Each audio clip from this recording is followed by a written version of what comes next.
Salut, c'est Mister S et aujourd'hui on va parler de Night of the Living Dead.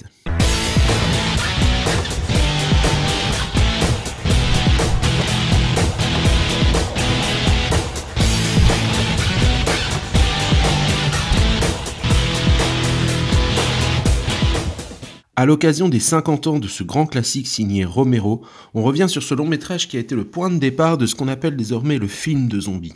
En effet, en 1968, l'idée d'une horde de morts-vivants mangeurs de chair était complètement nouvelle. Romero signe ici l'un des films les plus intelligents du genre. Alors revenons sur ce titre mythique.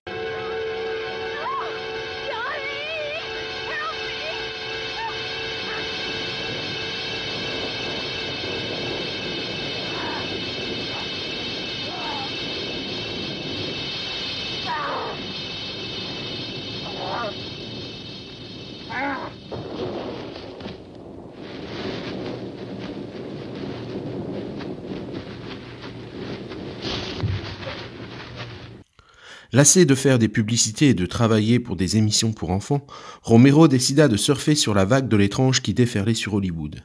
Il fonda alors la compagnie de production Image 10 et il écrivit une comédie d'horreur qui parlait d'adolescents aliens. C'est seulement ensuite, sous l'influence de John Russo, que le script prit un ton plus sérieux et que les aliens furent changés en zombies. Avec un budget très serré, les effets spéciaux furent bien évidemment très rudimentaires. Il faut savoir que de la véritable viande a été utilisée pour ce film. Elle venait de chez un boucher que connaissait un des acteurs. Et on a pris du sirop de chocolat Bosco pour faire le sang. Et en ce qui concerne les zombies, ils avaient simplement le teint très pâle, mais c'est ce qui fait le charme du film. Le film reçut plutôt de bonnes critiques. On salua notamment l'audace de Romero, qui abordait dans ce film des tabous tels que le cannibalisme, et surtout, le film casse les codes en laissant les protagonistes mourir, envoyant ainsi le message que non, les gentils ne gagnent pas toujours à la fin. Ce long métrage a aussi des aspects politiques. En effet, l'acteur principal, Dwayne Jones, est un jeune afro-américain, ce qui est encore rare à l'époque où la ségrégation n'était pas un souvenir si lointain. D'autre part, on peut interpréter ce film comme une métaphore de la guerre du Vietnam, véritable bourbier dans lequel les forces américaines étaient déjà bien engagées à l'époque et qui suscitait beaucoup de contestations, notamment chez les jeunes. Un remake a été réalisé en 1990 par Tom Savini, qui aurait dû participer au film original en 68, mais qui avait été appelé dans l'armée à l'époque.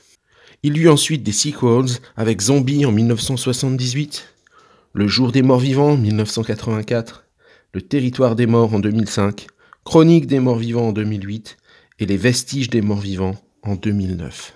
Voilà ce qu'on pouvait dire sur ce grand classique de l'horreur. Si ça vous a plu, laissez un pouce en l'air et abonnez-vous à la chaîne. Vous êtes désormais 14 abonnés à l'heure où je vous parle. Alors c'est peut-être pas grand chose, mais en tout cas je vous remercie très chaleureusement. À bientôt. Ciao.